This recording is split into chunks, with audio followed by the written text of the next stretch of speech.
నిరీక్షణ న్యూస్కు స్వాగతం. నేను మీ మ్యాజిక్ రాజా. అపరిశుభ్రంగా మాంసం విక్రయాలు నిర్వహిస్తే లైసెన్సులు రద్దు చేసి మార్కెట్ నుంచి ఖాళీ చేయిస్తామని రామగుండం నగర మేయర్ మహంకాళి స్వామి హెచ్చరించారు.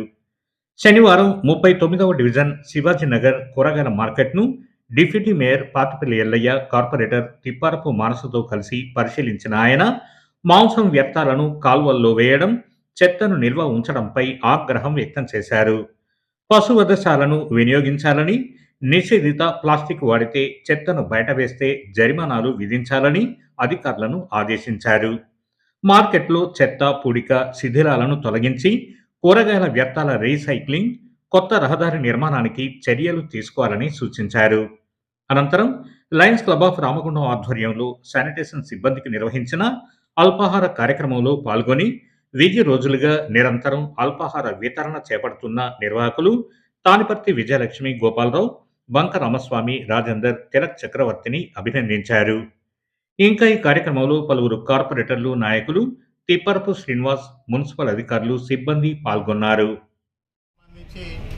ఈరోజు స్వచ్ఛ రామగుండంలో కార్యక్రమంలో భాగంగా వెజిటేబుల్ మార్కెట్ అంతా కూడా క్లీన్ చేయాలి, ఈ మార్కెట్ని అంతా కూడా అందంగా తీర్చిదిద్దాలనే సంకల్పంతో గౌరవ ఎమ్మెల్యే రాజ్ ఠాకూర్ గారు దాదాపుగా ఇప్పటికే ఒక 4 నుంచి 5 కోట్ల రూపాయలు కేటాయించి ఇక్కడ షెడ్స్ వేయడం కానీ, సీసీ రోడ్లు కానీ, కరెంట్ పోల్స్ కానీ, ఈ మార్కెట్ అంతా ఒక అందమైన మార్కెట్గా తీర్చిదిద్దాలనే సంకల్పంతో ఈరోజు మార్కెట్ పెట్టుకోవడం జరిగింది. మీరు అందరూ కూడా చూస్తూ ఉన్నారు, ఈరోజు అస్తవ్యస్తంగా చెత్తగా ఈ మార్కెట్ను అంతా కూడా అసలు ఒక డంప్ యార్డ్ కన్నా అధ్వానమైన పరిస్థితిలో తయారు చేసి పెట్టించేది ఇక్కడ వాళ్ళందరూ కూడా.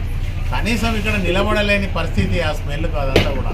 అయినా కూడా ఇదే మార్కెట్ని వాడుకుంటూ ఉన్నారు తప్ప ఎవరు కూడా కనీసం క్లీన్ చేసుకోవాలి, మంచిగా ఉంచుకోవాలి, మన ఇల్లును శుభ్రంగా ఉంచుకున్నాం కానీ మన షాపును శుభ్రంగా ఉంచుకునే పరిస్థితి లేకపోతే ఎట్లా అని ఎవరికి కూడా కొంత కూడా ఆలోచన లేకుండా పోయింది. ఈరోజు చూస్తూ ఉంటే ఎంత అధ్వానంగా ఉన్నదంటే ఇంత అస్తవ్యస్తంగా ఉన్న వ్యవస్థను ఈ 10 సంవత్సరాలలో ఎక్కడ కూడా చూడలేదు. ఇక్కడ ఉన్న పాలకులు కావచ్చు, మార్కెట్కు సంబంధించిన వీళ్ళ యజమానులు కావచ్చు, లేకపోతే ఇక్కడ హోల్సేలర్సో, రిటైలర్సో అందరూ కూడా ఒకే మాదిరిగా ఉండి మార్కెట్ను ఒక అధ్వానమైన మార్కెట్గా తయారు చేశారు.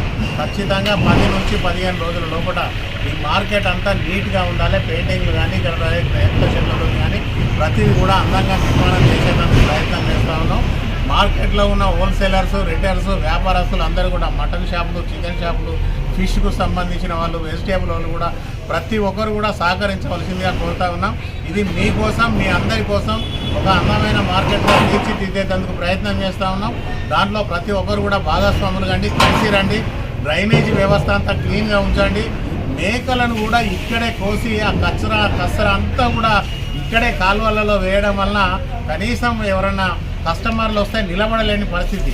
ఇదంతా కూడా స్లాటర్ హౌస్కు తరలిస్తాం. ఖచ్చితంగా ఎక్కడనైతే మేకలు స్లాటర్ హౌస్ ఉంటుందో అక్కడనే కోసుకోవాలి, అక్కడనే దీనికి సంబంధించిన కసరంతా కూడా తీసేయాలి.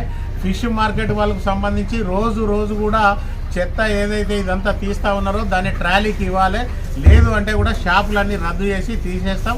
ఇదంతా కూడా మీకోసం చెప్తా ఉన్నాం. దయచేసి వీళ్ళందరూ కూడా సహకరించాలి. మార్కెట్ను ఒక అందమైన మార్కెట్గా తీర్చిదిద్దేందుకు ప్రతి ఒక్కరు కూడా కలిసి రావాలని చెప్పేసి కోరుతా ఉన్నాం. ధన్యవాదాలు. మన నిరీక్షణ న్యూస్ను వాచ్ చేయండి, లైక్ చేయండి, సబ్స్క్రైబ్ చేయండి, మీ మిత్రులకు షేర్ చేయండి.